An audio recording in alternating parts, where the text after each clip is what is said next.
जितना भी वो तर्क दे, एक लेकिन बात पक्का है, वर्णाश्रम धर्म की व्यवस्था के अनुसार क्षत्रिय को संन्यास का कोई अधिकार नहीं है। इसीलिए तुमको युद्ध करना ही होगा। ऐसे भी कहते हैं, भैक्ष्यम नोचितम ये युद्धन्ते प्रधनेशु शूरास्त ये तनुत्यज, ऐसा स्मृति कहती है। क्षत्रियों के लिए जो युद्ध में लड़ लड़ लड़ लड़ करके शरीर को त्याग देता है, उससे महान शूर संसार में कोई नहीं है। इसके आधार पर युद्ध ही न्यायी है तुम्हारे लिए। ऐसे भी कोई बीच में टोक के अर्जुन को कहते हैं तो अर्जुन जवाब देता है, संन्यास से अनधिकारी भले हूं, यह जानता हूं मैं भी कि मैं संन्यास में अधिकारी नहीं हूं। यही भी हम क्यों पढ़े हैं, सब गुरु द्रोणाचार्य से थोड़े, सारा वेद स्मृति सब पढ़ रखा, इतना तर्क दिया हूं मैं।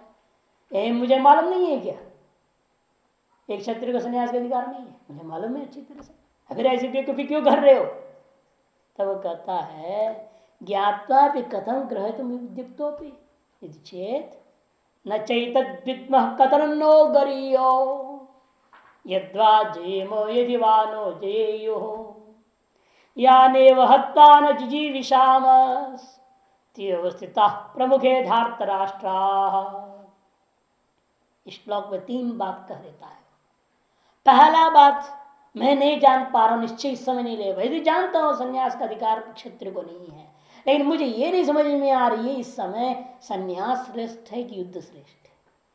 कतरत न गरियो इति न एतद् विद्मः, संन्यास और युद्ध में से कौन सा श्रेष्ठ है, यह मैं इस समय निर्णय नहीं ले पा रहा। एक बात, क्योंकि वो चाहते भले अनधिकारी श्रेष्ठ वस्तु को अपनाने के लिए क्यों न प्रयास किया जाए, अधिकारित्व को प्राप्त किया जा सकता है। विश्वामित्र ने क्षत्रिय होते हुए ब्राह्मणत्व प्राप्त किया कि नहीं किया? जन्मतः क्षत्रिय, लेकिन उन्होंने तपस्या से ज्ञान के बल पे वो ब्राह्मणत्व को प्राप्त किए। अब ब्राह्मणत्व को प्राप्त किए तो संन्यास के अधिकारी हो गए कि नहीं हो गए? यथा तद्वत मैं भी कर सकता हूं, विश्वामित्र से 2 कदम आगे बढ़ सकता हूं, उनसे पीछे तो नहीं हटूंगा। जब मैं उर्वशी को मां के दृष्टि से देखा हो तो रंभा से तो बिगड़ गए, विश्वामित्र का ब्रह्मचर्य तो नष्ट हो गया, लेकिन मेरे को उर्वशी को देख करके भी काम वासना जगी नहीं, मैं मात्र दृष्टि से देखा हूं। इसलिए उनसे भी ज्यादा आसानी से मैं ब्राह्मणत्व को प्राप्त करके संन्यास के अधिकारी हो सकता हूं। इसलिए मैं सोच रहा हूं इस समय युद्ध श्रेष्ठ है या मुझे युद्ध को त्याग करके ब्राह्मणत्व को प्राप्त करके संन्यास को प्राप्त करना श्रेष्ठ है? कौन सा श्रेष्ठ होगा? दूसरी बात, युद्ध लड़ भी लो, ये अभी कोई गारंटी तो कोई दे नहीं रहा कि हमारी जीत होगी कि किसकी जीत होगी। जये मां यदि वानो जये यो। और तीसरी बात, जीत भी लाऊं, युद्ध को जीत लिया, राज्य को, राज्य लक्ष्मी को प्राप्त करके ले आया और युधिष्ठिर को दे दिया, युधिष्ठिर राजा बना भी दो तो याने वहत्वा न जिजीविषामस् ते धार्तराष्ट्रा प्रमुखे अवस्थिता। अब यहां नहीं कहता है भीष्म द्रोणादि अवस्थिता, अपनी दया उनके प्रति पूज्यता, लेकिन दया किसके प्रति है? छोटे भाइयों के प्रति है। दुर्योधन आदि को अभी कनिष्ठ भ्रातृत्व दृष्टि से देख रहा है।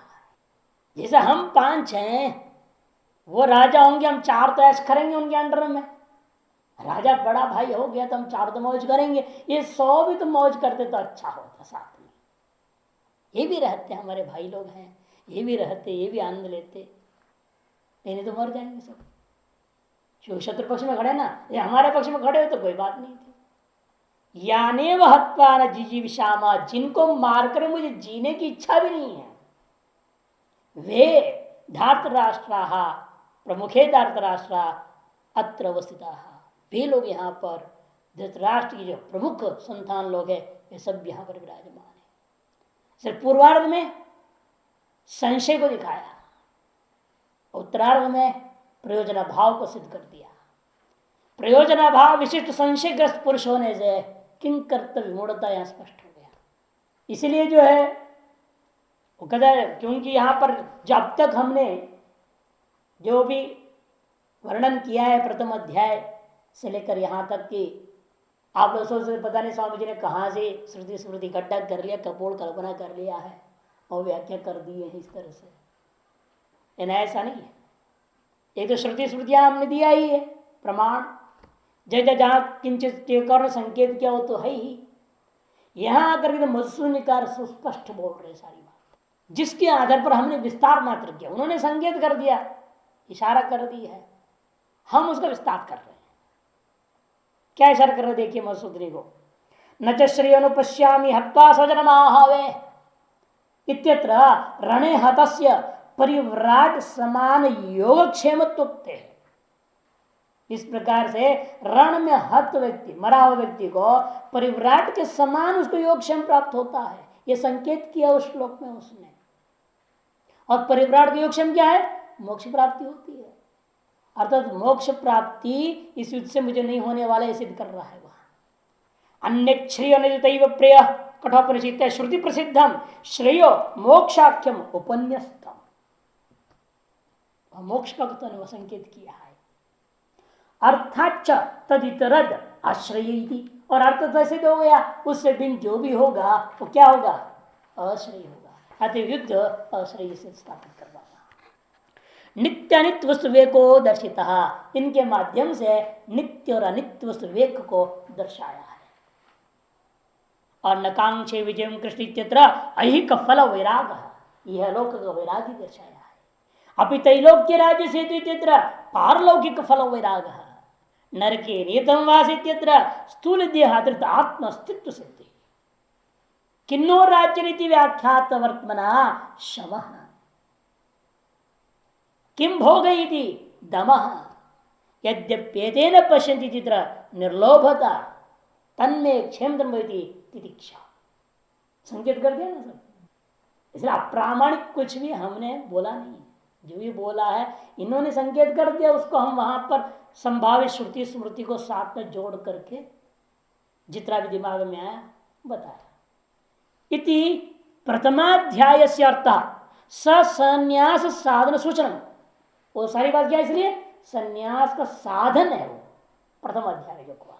और यहां 1 से 5 जो विचार हुए वो सन्यास का कथन कर भैक्षम तक वही करे। आगे देखो, अस्मिस्तु अध्याय श्रियो भोक्तुम भैक्षम अपीह लोके इत्यत्र भिक्षाचर्योपलक्ष्य सन्यास प्रतिपादन कर दिया। दोनों सन्यास का साधन जो कुछ भी वर्णन कर दिया और स्थापित कर दिया मुझ में, तुम्हारे दृष्टिकोण में जन्मवशात भले क्षत्रियत्व है, इन मेरे दृष्टिकोण में मैं सन्यास के अधिकारी होने लायक हूं, ब्राह्मणत्व मेरे अंदर है और ब्राह्मणत्व के योग्य जो कुछ भी गुण होना चाहिए वो सारा गुण मेरे अंदर आ गया है। यदि प्रवृत्ति हुई जब उस समय थोड़ी भूल थी, राज्य सुखो लोभे न कहा स्वयं मैं प्रवृत्त हुआ था, लेकिन प्रवृत्ति के पश्चात, इसलिए आगे भाष्यकार बहुत ये आधार्य है, अर्जुन के ही घटना आधार है जो भाष्यकार आगे कहेंगे। भाष्यकार कहते हैं कोई भी कर्म कांड आप मान लो जल लेके संकल्प किया, अमुक स्वर्ग लोक की प्राप्ति के लिए, ब्रह्म लोक की प्राप्ति के लिए आपने विनियोग करके जो है कर्म कर रहे हैं, शुरू हो गया कर्म, बीच में बड़े यज्ञ होते हैं ना, 10 दिन के हो रहे हैं, हफ्ता वर्ग होता है, पीछे कथाकार आ रहे हैं, प्रवचनकार आ रहे हैं, बुलाया जा रहा है, और किसी का प्रवचन आपके दिल में लग गया, अरे मुझे क्या कर रही है, तो गड़बड़ कर दिया, ये तो ब्रह्मलोक के लिए मैंने संकल्प किया, ये तो कह ब्रह्मलोक में जितना अरबों साल रहना पड़ जाएगा, मोक्ष तो मिलेगा नहीं।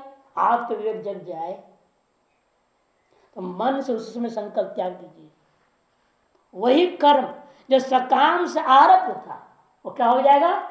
निष्काम हो जाएगा। ये आगे कहेंगे भाष्यकार।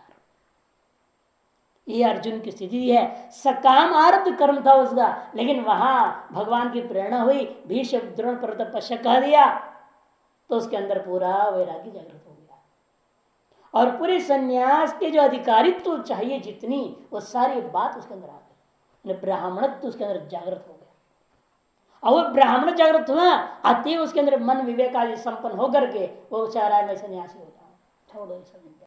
लेकिन संशयग्रस्त है, निश्चय नहीं हो पाया। इसलिए छठे श्लोक में आकर बोलता है कतरन्नो गरियो न चैत विद्मः, इनमें ये नहीं समझ पर लड़खड़ा, इसलिए भागा नहीं तो छोड़ के चले जाता, छोड़ के चले जाता ना। यदि श्रेष्ठ यही है, निश्चय हो जाता सन्यासी, वो तो वहां से चला जाता, वहां पीछे नहीं बैठता रहता हुआ। जैसे जो श्रेय समझे उन्होंने बलराम है दृष्टांत, विदुर है दृष्टांत, युद्ध भूमि में आए ही नहीं, पहले से गायब हो, छोड़ो ये सब ठीक नहीं। बल्कि ये सब जो अन्याय हो रहा है, पाप हो रहा है, उसके लिए एडवांस प्रायश्चित कर्म कर दिया, तीर्थ यात्रा में चले गए। जो हमारे भाई बंधु लोग गड़बड़ कर रहे हैं, उस पाप थोड़ा घटे, उसके लिए तीर्थ यात्रा में चल दिए वो लोग।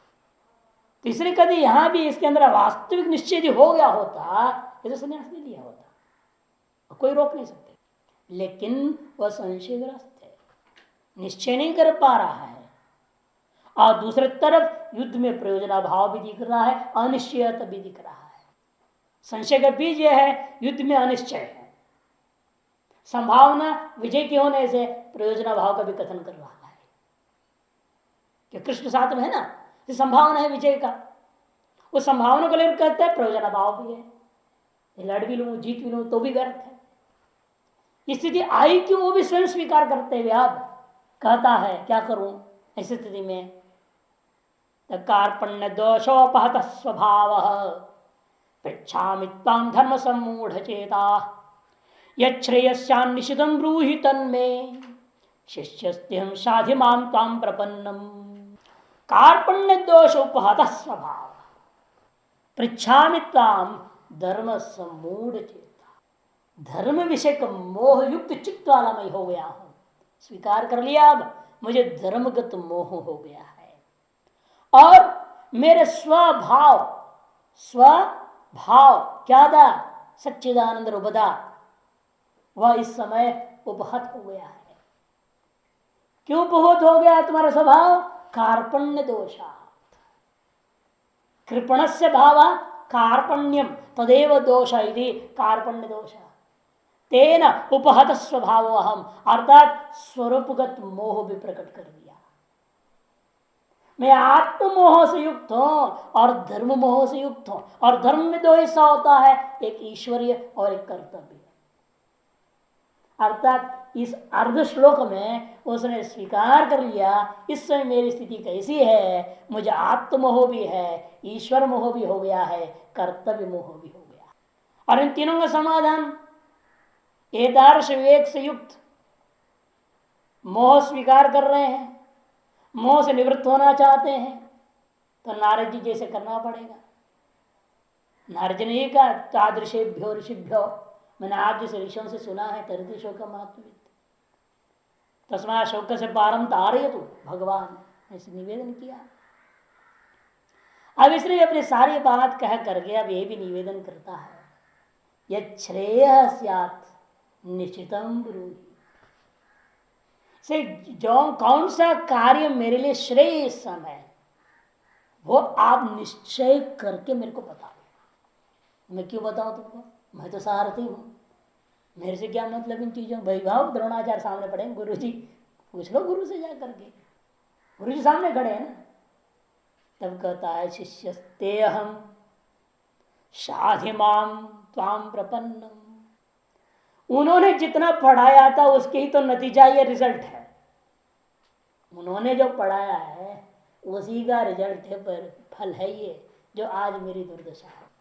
उन्होंने जितना ज्ञान दिया उसके आधार पर मैं निश्चय नहीं कर पा रहा हूं ना, फिर उनके शरण में जाके फायदा क्या है, उन्हीं शरण में जाके क्या फायदा होगा। श्वेत केतु ने कहा दोबारा गुरु के पास ना भेज, डर के मारे। श्वेत केतु ने तो कहा ना, वो गुरु लोग यदि जानते थे तो मुझे नहीं बताते क्या, ही वे जानते होते वे जरूर बता दिए होते, वो नहीं पता इसका वो नहीं जानते होंगे, इसलिए मैं आपसे ही बोल रहा हूं, आप ही मेरे को बता दो। तो पिता के शरण में चला गया। तद्वत यहां पर भी हो रहा है, कहता है कि आप गुरु जो थे वो तो थे सामने खड़े हैं, कोई संशय नहीं, उन्होंने जो पढ़ाया लिखाया था उसी ज्ञान का फल है जो आज समय में कार्पण्य दोषोपत स्वभाव हो गया, धर्म सम्मूढ़ चित्त वाला हो गया हूं। इसमें मैं आपसे पूछता हूं जो श्रेय है मेरे लिए और निश्चय करके मेरे को बताइए। और मैं अब तक आपको किस रिश्ते देख रहा था? मेरे रिश्तेदार, मेरा मामा का लड़का, मेरा भाई। आप अपने बुआ का लड़का समझ रहे हो, मेरा भाई समझ रहे हो मेरे को। लेकिन अब स्टॉप दिस। आप ये रिश्ता बंद कर दो। अब क्या रिश्ता रहेगा हमारा और आपके बीच में? जब शिष्यस्ते, मैं आपका शिष्य हूं और आप मेरे गुरु हैं। जब वैराग्य हो जाता है वाक्य में, तो क्या कहा? श्रोत्रियम ब्रह्मनिष्ठम गुरुमेवाभिगच्छेत्। समित पाणी सन जो है वो करके गुरु के शरण में जाकर शिष्य होना होगा। और यही उसने भी अपने त्रिविध मोह को से निवृत्त होने की इच्छा से भगवान कृष्ण को ही गुरु के रूप में स्वीकार करता हुआ अपने आप का शिष्य बनता है। और शादी माने शादी नहीं, शादी अनुशासन करो। पहले तो 3 बार तो शादी करा दिया आपने, गड़बड़ कर दिया। मैं तीर्थ यात्रा के लिए प्रायश्चित करने, और 3 शादी करा दिया भगवान ने उसका। है नागलोक में वो लोची के साथ हुआ, मणिपुर में चित्रांगदे के साथ हुआ, और बाद में खुद की बहन के साथ करा दे सुभद्रा से। ऐसे नहीं करना है, किंतु उपदेश देना। इस समय उपदेश दो मुझे, ऐसा उपदेश।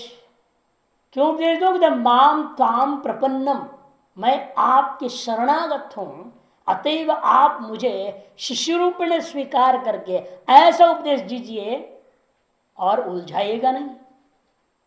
इसे कहता है यह निश्चितम तन्वे, जो निश्चित है सकल वेद श्रुति स्मृतियों के आधार पर ऐसी स्थिति में एक व्यक्ति को करना क्या चाहिए, और एक क्षत्रिय के रूप में स्थित होकर के यदि वैराग्य मेरा सम्यक नहीं समझते हो तो ब्राह्मण का भाव है, तो संन्यास का अधिकार ही नहीं है। अरे वैराग्य सम्यक है तो ब्राह्मणत्व पूर्वक संन्यास का अधिकार मेरा बनता है, तो वैसा आप उपदेश दो, मुझे संन्यास लेने को उपदेश दो। यदि आप मानते हो मेरा वैराग्य केवल मरकट वैराग्य है, संसार वैराग्य है, तो फिर मुझे करना क्या चाहिए वो निश्चय करके बता।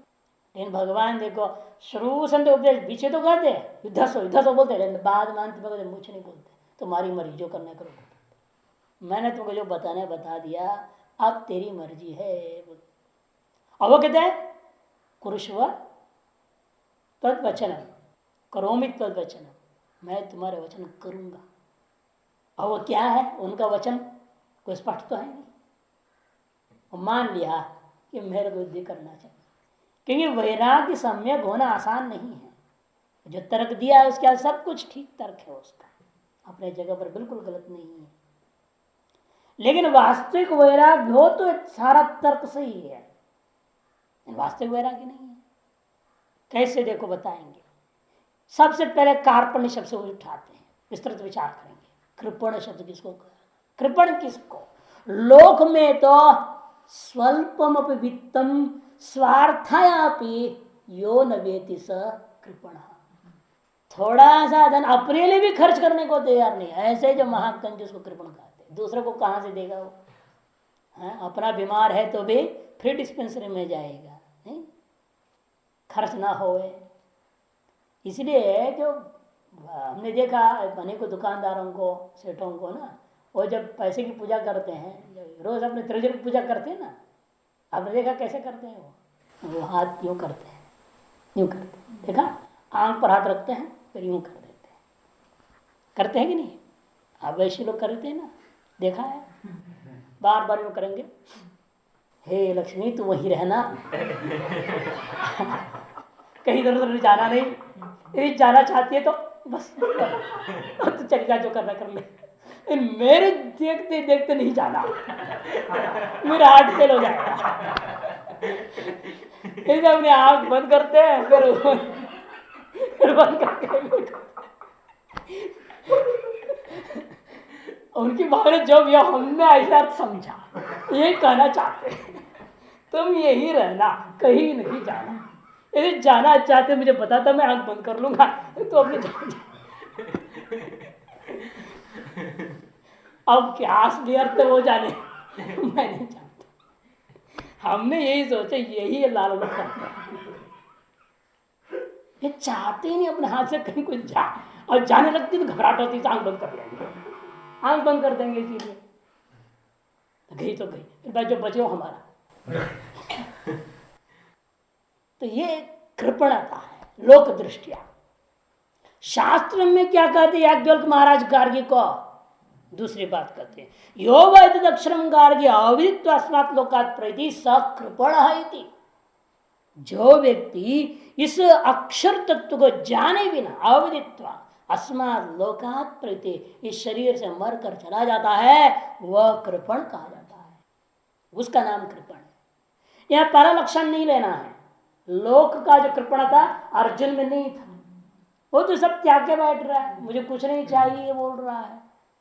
इसे पहला लक्षण जो इसके अंदर नहीं है, प्राप्त होने की संभावना राज्य का सब त्यागने को तैयार, तीनों लोगों का ईश्वर को त्याग रहा है, तो कहाँ लोभी है? वो तो लोभ है ही नहीं। उनको कहा ये लोभोपत चेतस, हम तो निर्लोभी हैं। इससे स्पष्ट है पहला अर्थ लौकिक अर्थ तो यहाँ लेना नहीं है, लेना यहाँ स्वरूपगत मोह को। कृपणता क्या है? इसको वह स्वीकार कर रहा है, मुझे इस समय निर्णय नहीं हो रहा है मेरा अपना असली स्वरूप क्या है। मैं यहाँ अपने आप को ब्रह्म मानू, जो द्रोणाचार्य ने उपनिषदों को पढ़ा है ना, मैं अपने ब्रह्मा से मान के सन्यासी हो जाऊं, कहाँ लपड़े पड़े इन सब चीजों में, या क्षत्रिय हूं ये भाव को रखूं मैं शरीर की उपाधि के साथ, कहाँ स्थिर हूं मैं, निर्णय नहीं हो पा रहा है। इसे कहते हैं कृपण शब्द से यह अर्थ है कार्पण्यम अनात्मा ध्यासवत्वम, अनात्मा का ध्यास वाला हूं मैं। कार्पण्य दोष क्या है?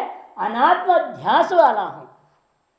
तन्निमित्त अस्मिन जन्मनि ये एव मदिया, इसलिए क्या है इस जन्म में यही मेरे हैं। तेषु हतेषु किं जीवित है ना, वो मर जाए तो मैं कैसे जीवित रहूंगा, ऐसे मेरे को मेरा चित्त घबरा रहा है। इति अभिनिवेश रूप ममता लक्षण दोष, या अभिनिवेश रूपा ममतात्मक दोष है, इसे कार्पण्य दोष है। कृपणता से हुआ अध्यास, अध्यास से जन्य हुआ ममत्वात्मक मोह, वो मोह के वजह से स्वभाव उपहत हो गया। स्वभाव क्षात्रो युद्धोद्योग लक्षणों यस्य सह, तिरस्कृत उपहत मैंने तिरस्कृत हो गया मेरा स्वभाव। स्वभाव से क्या लेना है यहाँ? एक पक्ष तो यह है मेरा जो क्षात्र धर्म है, युद्धोद्योग है, वो तिरस्कृत हो रहा है, अथवा स्व एव भावयति स्वभाव, मेरा अपना आत्मस्वरूप ढक गया है, तिरस्कृत हो गया। इसलिए मेरे इस आत्म संबंधी मोह को भंग कर दो और अध्यास को भंग कर दो, ताकि मेरा स्वरूप में मैं प्रतिष्ठित हो जाऊं। इसी प्रकार से तथा धर्म विषय निर्णायक प्रमाण अदर्शन, धर्म विषय में भी निर्णायक कोई प्रमाण मेरे को, जितने प्रमाण मेरे को मालूम हो रहा है उससे मुझे लगता है मुझे चले जाना चाहिए छोड़ छाड़ करके सब झंझट। लेकिन फिर मैं निर्णय नहीं ले रहा हूं कि ठोस ऐसा कोई प्रमाण सामने नहीं आ रहे, इदम इत्थम कर्तव्यम ऐसा बोलना, यार इससे कोई प्रमाण नहीं दिख रहा है मेरे को। तो इसीलिए क्या हुआ? सम्मूढ़म, मेरा मन मोहग्रस्त हो गया, धर्म के विषय में सम्मूढ़ हो गया। सम्यक मोह का मतलब क्या है? वर्णन कर रहे हैं, किम एतेषां वधो धर्म, किम एतत् पालनम धर्म, किम पृथ्वी पालनम धर्म, किम व यथावतो अरण्य निवास एव धर्म। ये सब विकल्प है, ये सब मोह का। क्या इनको वध करना धर्म है, या इनको वध न कर इनको पालन पोषण करना धर्म है, या भाई पृथ्वी का पालन करना धर्म है? राज्य भी नहीं, पूरे प्रतिपालन दृष्टिकोण में व्यवहार करूं, क्यों इधर लड़ू मैं? अथवा जैसे जंगल में रहता था सारी जिंदगी जंगल में काट दो, छोड़ो झंझट है, अथवा संन्यास ले लू मैं। अनेक पक्ष है ना, इसको सम्यक मोह, दो पक्ष है तो मोह, अनेक पक्ष है तो सम्मोह से युक्त है, सम्मूढ़। एतार्श संशय व्याप्तम चेतो यस्य, इस प्रकार के संशयों से व्याप्त है चित्त जिसका, उसको कहते हैं धर्म सम्मूढ़ चित्त। इस प्रकार से स्वरूप विषयक मोह प्रकट हो गया और धर्म विषयक मोह को भी वो स्वीकार कर लिया। और धर्म विषय मोह में भी ध्यान रखना, दो भाग है, ईश्वर संबंधी मोह और कर्तव्य संबंधी मोह। वो दोनों इसमें संकेतित समझो, इसी से धर्म शब्द से दोनों, ईश्वर धर्म संबंधी मोह और कर्तव्य धर्म संबंधी मोह, दोनों ही है यहाँ। अतएव कहता है धर्म सम्मूढ़ चेता, तो यश्रेयस्या निश्चितम रोहितन में यह तो स्पष्ट है। अब यहां से आगे बहुत महत्वपूर्ण शब्दावली प्रयोग करेगा, शिष्यस्त्यहम साधिमान त्वाम प्रपन्नम, प्रत्येक शब्द महत्वपूर्ण है। शिष्य कह रहा है अपने आप को मैं शिष्य बनना चाहता हूं। शिष्य कौन हो सकता है? एक बार श्लोक बताया हूं, दो बार लिख लो चाहे, ब्रह्म बता रहा हूं। ब्रह्मचारी धनदायी मेधावी श्रोत्रिय प्रिय विद्या विद्याम यह प्राह तानि तीर्थानि षण्मम। मानेंगे किसी भी टीका में, महासरस्वत्योपनिषद को उपनिषद है, वहां जब ऋषि अंगिरस पूछते हैं मां सरस्वती से, आप जो विद्या किन में प्रतिष्ठित हो सकती है, अर्थात कौन कौन लोग शिष्य कहलाने योग्य होते हैं। पहला ब्रह्मचारी कर दिया, वह शिष्य है, वो हो सकता है अधिकारी। दूसरा धनदायी, धन के द्वारा विद्या को ग्रहण करने की तैयारी करके आया हुआ है, वह भी अधिकारी है विद्या का।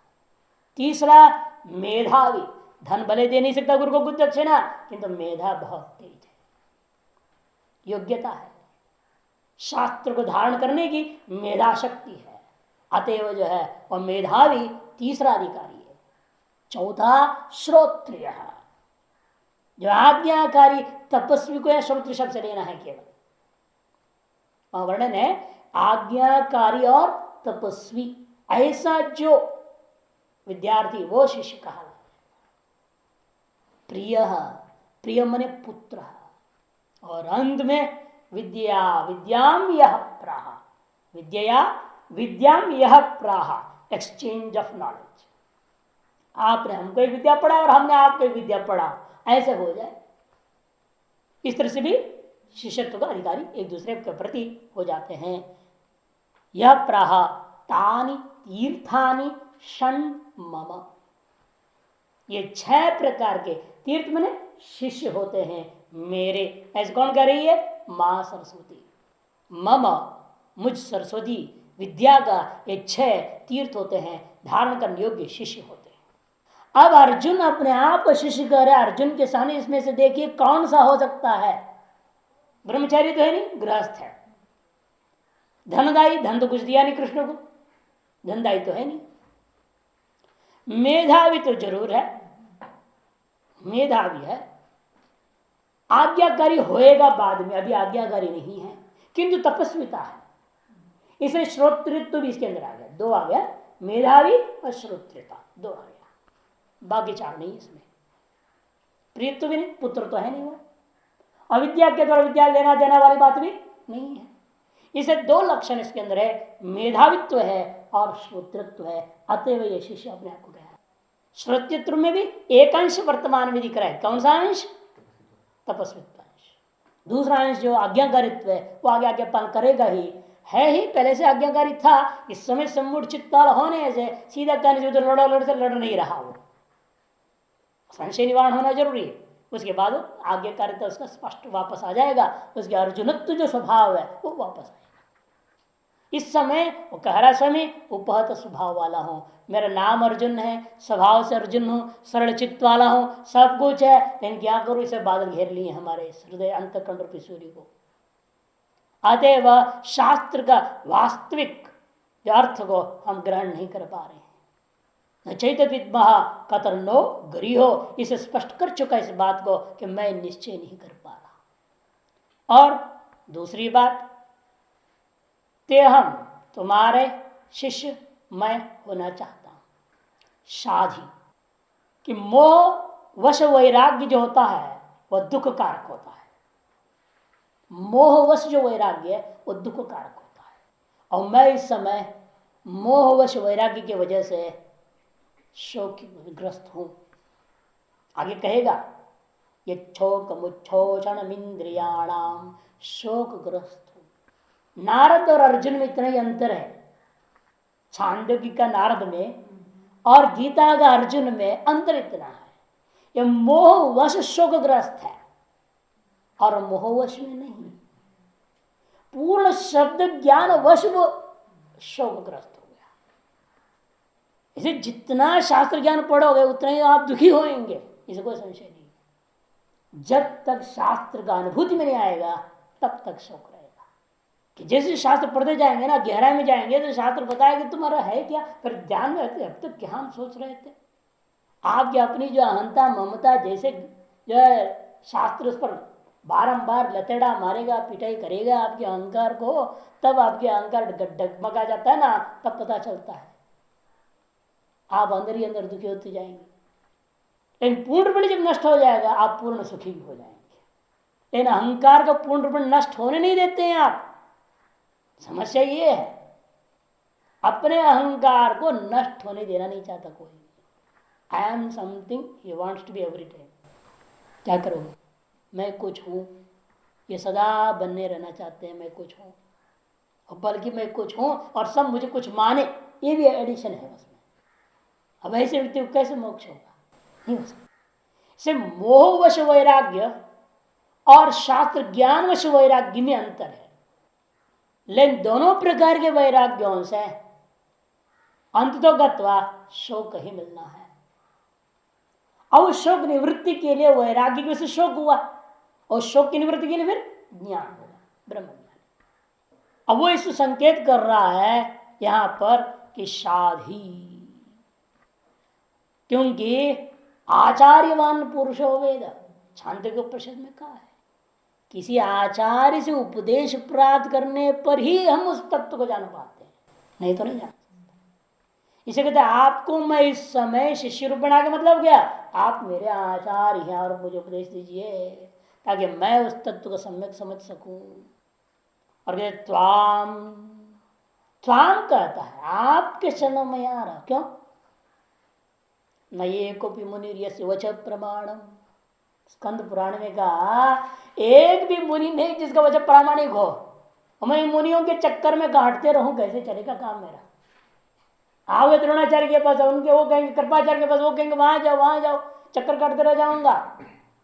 और हमने जो शास्त्रों को सुना उसमें देखा सांख्य वालों ने कहा कितने 25 तत्व है, योग वाले नहीं 26, 25 नहीं।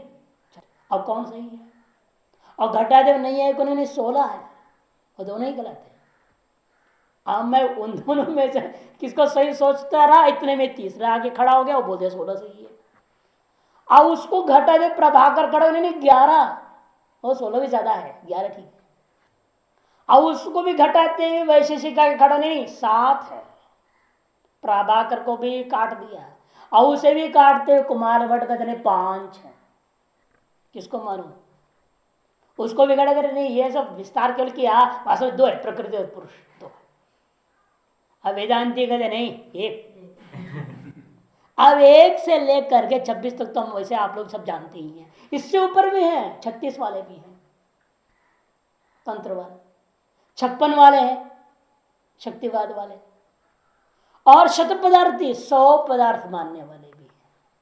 अब 1 से 100 तक अलग अलग बात कह रहे हैं, हम इस जाल में फंसे रह जाएंगे, क्या निर्णय करेंगे हम। इसे कहता है हमें मुनियों के जाल में, द्रोणाचार्य कृपाचार्य ऋषियों के चक्कर में अब नहीं जाना चाहता, बस हो गया बहुत। इसीलिए त्वाम शरण, त्वाम प्रपन्नम, प्रपन्नम, क्योंकि शास्त्र कहते यो ब्रह्मांड विधाति पूर्वम यो वै वेदांश प्रणोति तस्मै तम देव मात बुद्धि प्रकाशम मुमुक्षुर्वै शरणमहं प्रपद्ये। मुमुक्षु का कर्तव्य है और गुरु के पास नहीं केवल जाना, प्रपन्नम शरणागत हो जाना पड़ता है। हम तो आपके पास आ गए हैं ना, आने से कुछ नहीं होता, पास में पता नहीं क्यों आए, पास है क्या जाने। आजकल शरणागति में भी डाउट हो जाता है, संशय है, पता नहीं क्यों शरणागत हुआ, गद्दी के शरणागत हो रहा है कि किसके लिए हो रहा है, क्या मालूम, कलयुग है। लेकिन शरणागति अत्यंत महत्वपूर्ण है। जब तक मुमुक्षु शरणागत नहीं होता गुरु के चरणों में, तब तक आत्म बुद्धि प्रकाशम नहीं हो सकता। आत्म संबंधी ज्ञान का प्रकाश आपके हृदय में जागृत नहीं हो सकता। इसे बड़ी सतर्कता पूर्वक शब्दावली प्रपन्नम शब्द प्रयोग कर देता है। प्रपत्ति जितने द्वैतवादी है और विशिष्टाद्वैत वगैरह वगैरह लोग जो उपासना प्रधान सिद्धांत वाले हैं, उनके यहाँ सबसे महत्वपूर्ण चीज है प्रपत्ति। मतलब शरणागति के बिना ईश्वर की कृपा हो नहीं सकती है। और ईश्वर की कृपा के बिना कहां तुमको शास्त्र खोलेगा, नहीं खोल सकता। शरणागति जरूरी है। उत्तरकाशी से बहुत अच्छे वेदांती महात्मा थे और वो बगीचा में सेवा करते थे। जो भी वहां बगीचा में पैदा होता लाला के भगवान को चढ़ा देते थे, सब्जी वब्जी सब कुछ। फिर वो कोठार वोटर वहां से ले जाते थे।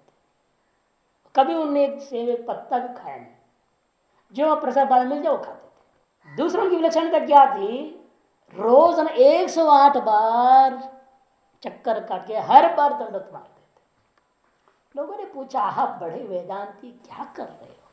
और कहते हैं वेदांती शब्दे नहीं हुआ, शब्द से तो मैं वेदांती हूँ, जानता हूँ सारा उपनिषद रटा हूँ, सब बोल सकता हूँ, लेकिन व्यवहारतस्तु वो शब्द तो कहने का अर्थ अलग है उनका कि शब्द ब्रह्म है। मैंने ब्रह्म दृष्टिया में वेदांति हूं, ठीक है। व्यवहारतस्तु सन्यासी विशेष है, भेदनिष्ठ व्यवहार है। तदर्थम इदम शरणागति, उस व्यवहार में हमें शरणागति कर रहे हैं। और शरीर है सक्रिय है ही, आते निष्काम कर्म कर दे रहे हैं। आपको क्या समस्या इन तीनों का समन्वय होने में पूछते थे। इस निष्काम कर्म से मेरा कोई अहंकार नहीं, कोई ममता नहीं, कोई लेप नहीं, कोई संबंध नहीं, और न इस दंडोतों में हमारा कोई लेन देन नहीं। इसलिए मैं जब कोई नहीं देखता है, कोई भगत जगत नहीं, उस समय करता, दिखाने के लिए नहीं करता। इसलिए करते क्या थे, दोपहर में जब मंदिर बंद रहता है ना तब करते थे। जब दोपहर खा पी के सब सोए पड़े रहते हैं, मंदिर बंद पड़ी है, आराम से अपने चक्कर काट रहे हैं। वो कहते इससे क्या लाभ है कि कभी भी भूल चूक से भी, वासनावशात भी वेदांत की विद्वत्ता का अहंकार न जग जाए, इसके लिए करना पड़ता है। और खरे ये मिथ्या शरीर कहीं लुढ़क जाए तो फर्क क्या पड़ेगा? बोलता अरे तुम सड़क पर चल लुढ़क के प्रणाम कर दे तो बेमतलब की दुनिया के सामने क्या फायदा होता है? भाई वॉकिंग में लुढ़क जगह गिरते हो कि नहीं गिरते हो? तो किसी के सामने गिरा आपने, उसको प्रणाम हो गया कि नहीं हो गया? फालतू का प्रणाम हो गया। हम तो कैसे भगवान के सामने लुढ़क रहे हैं? तो भावना पर निर्भर है। इसलिए बहुत ही जरूरी है, शरणागति के बिना, प्रपन्नता के बिना एक वेदांत का वेदांत भी पच नहीं सकता है। इसे अर्जुन शुरू करता है प्रपन्नम त्वाम।